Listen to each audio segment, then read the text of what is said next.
Indian Army has started an initiative called Project Udbhav to rediscover the profound Indic heritage of statecraft and strategic thoughts, derived from ancient Indian texts of statecraft, warcraft, diplomacy and grand strategy. The Army has partnered with the United Service Institution of India, which is the country's oldest think tank. To further this goal, the USI will organise a military heritage festival on the 21st and the 22nd of October. किसी को कोई शक? क्या आप मेरा साथ देने को तैयार हैं? भारत माता की जय! The festival aims to familiarise future thought leaders with the dynamics of comprehensive national security, with a special emphasis on India's strategic culture, military heritage, education, modernisation of security forces, and Atmanirbhar Bharat. In a comprehensive statement, the Army said, the project endeavours to explore India's rich historical narratives in the realms of statecraft and strategic thoughts. It focuses on a broad spectrum including indigenous military systems, historical texts, regional texts and kingdoms, thematic studies and intricate Kautilya studies. The goal is to understand the profound depths of indigenous military systems, their evolution, strategies that have been passed down through the ages, and the strategic thought processes that have governed the land for millennia.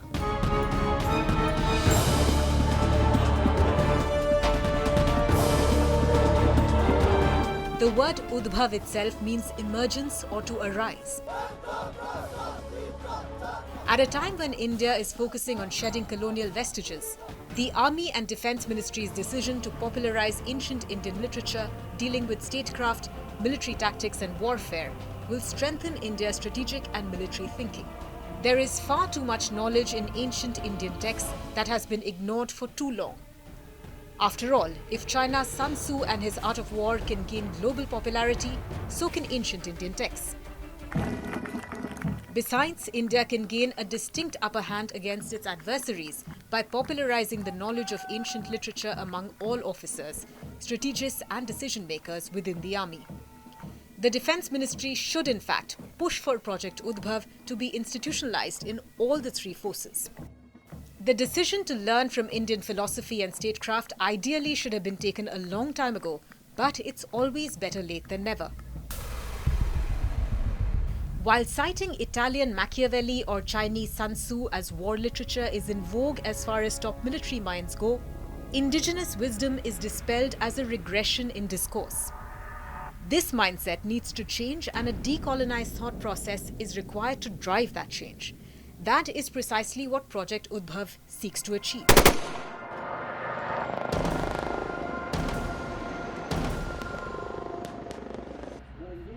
Some critics are already arguing that the army should not lose sight of modern war while reflecting on ancient literature. This is exactly what not having an open mind looks like. After all, the Ministry of Defence statement did state very clearly that the aim of this project is to integrate age-old wisdom with modern military pedagogy, while developing an indigenous strategic vocabulary which is deeply rooted in India's multifaceted philosophical and cultural tapestry. The natural urge of some naysayers to discount the value and relevance of historical Indian texts in contemporary times is what has prevented the country from embracing ancient knowledge that is still relevant today. Wars have been fought on the Indian subcontinent for millennia. There is a treasure trove of political and strategic wisdom in India's war literature.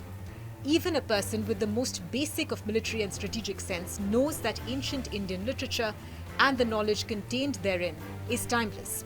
It has stood the test of time for millennia and can still play a crucial role in indigenizing the military's mind frame on fighting wars and countering internal and external threats. Therefore, the Indian Army's decision to harmonize indigenous strategic thought with the modern context is a step in the right direction.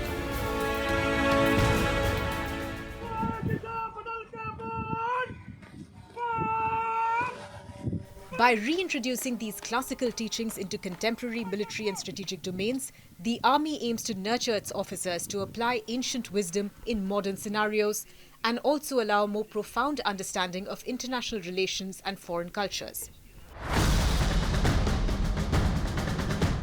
Indigenization and self-reliance are buzzwords across India, from stopping imports of various military gear, weapon systems and spare parts, to now embracing the knowledge of ancient Indian texts. The country's defence indigenization program is definitely wholesome and holistic. Remember, Project Udbhav comes in the backdrop of India's armed forces taking steps to erase colonial traditions.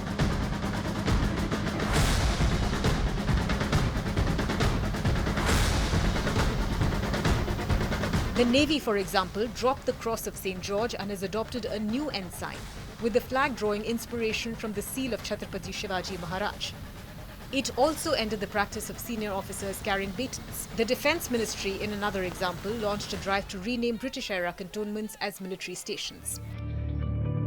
Today, India is moving towards procurement of indigenous fighter aircraft, artillery guns, armed UAVs, and even underwater swarm drones. It is significant that the push to draw knowledge and inspiration from ancient Indian literature coincides with the country's self-reliance push. While India is steadily moving in the direction of fulfilling its military technical needs domestically, it is also the time to look inward and at valuable historical texts that can guide India's future wars. After all, history serves a purpose. It teaches lessons from the past, learning from which we can adapt in the present and prepare for the future.